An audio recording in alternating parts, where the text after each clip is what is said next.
పోలీసుల అదుపులో ఉన్న ఓ నిందితుడు పోలీస్ స్టేషన్లో అనుమానాస్పదంగా మృతి చెందాడు. పోలీసులే తమ కొడుకుని కొట్టి చంపేశారని మృతుడి తల్లితో పాటు ఇతర బంధువులు ఆరోపిస్తున్నారు. పశ్చిమ గోదావరి జిల్లా భీమవరం 2 టౌన్ పోలీస్ స్టేషన్లో ఈ ఘటన జరిగింది.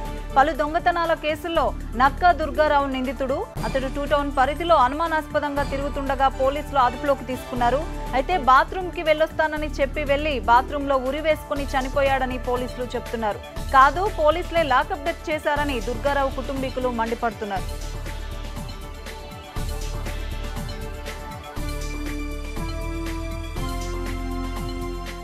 వివరాలు మా కరెస్పాండెంట్ వినాయక్ అడిగి తెలుసుకుందాం. వినాయక్, దుర్గారావు అనుమానాస్పద మృతిపై వివరాలేంటి?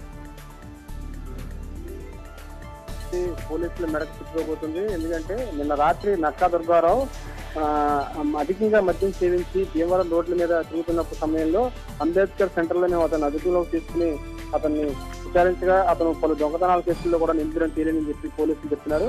ఈ నేపథ్యంలోనే ఈ రోజు తెల్లవారుజామున అతను స్నానం చేయడం కోసం టవల్ అడిగి తీసుకున్న తర్వాత ఆ టవల్ తోటే ఉరి వేసుకుని చనిపోయినట్టుగా లాకప్ లోనే చనిపోయినట్టుగా పోలీసులు చెప్తున్నారు. అయితే బంధువులు చెప్తున్న దాని ప్రకారంగా అంటే అతను స్వతహాగా అతను చాలా మంచివాడు, ఎటువంటి పరిస్థితుల్లోనూ తన కొడుకు మృతి చెంది ఆత్మహత్య చేసుకునేంత తిరిగివాడు కాదనేది ప్రజలు చెప్తున్నమాట.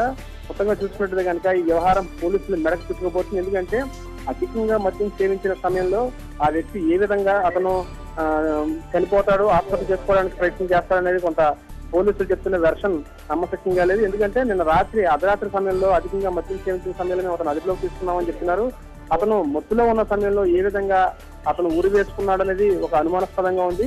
పోలీసుల వెర్షన్ ప్రకారం గతంలో అనేక దొంగతన కేసుల్లో అతడు నిందితుడిగా ఉన్న భీమవరంలోని గొల్లవాణి తిప్ప ప్రాంతంలో అతను నివాసం ఉంటున్నాడు. ఈ నక్కా దుర్గారావు నిన్న రాత్రి అధికంగా మద్యం సేవించి అనుమానాస్పదంగా తిరుగుతుంటే నేను పట్టుకుని విచారించగా గతంలో కూడా అతను దొంగతన కేసుల్లో అరెస్ట్ అయి ఉన్నట్లుగా 2 టౌన్ పోలీసులు చెప్తున్నారు.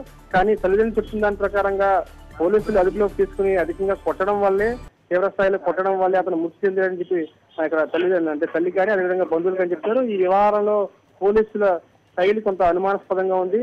ఎందుకంటే తాగిన వ్యక్తి ఏ విధంగా ఆత్మహత్యకు పాల్పడతాడు, అధికంగా మద్యం సేవించిన వ్యక్తి ఏ విధంగా ఆత్మహత్యకు పాల్పడతాడనేది పోలీసులు సమాధానం చెప్పాల్సిన పరిస్థితి ఏర్పడింది. ఈ నేపథ్యంలోనే సంఘటనా స్థలాన్ని DSP కూడా పరిశీలించడం జరిగింది. దీని మీద పూర్తి స్థాయిలో విచారణ జరిపి బాధ్యుల మీద కఠిన చర్యలు తీసుకుంటాము. పోలీసులు కనుక నిర్లక్ష్యంగా వ్యవహరించున్నట్లయితే కనుక వారి మీద కఠిన చర్యలు తీసుకుంటాం. ఒకవేళ నిజంగానే అతను ఆత్మహత్య చేసుకున్నప్పటికీ కూడా పోలీసులు ఆ లాకప్ లో ఏం చేస్తున్నాడనేది పోలీసులు పరిశీలించాలని, ఆ సమయంలో సెంట్రీ ఎవరైతే డ్యూటీ ఉన్నారో అతని మీద మేము చర్యలు తీసుకుంటామని కూడా చెప్తున్నారు. తరంగిణి.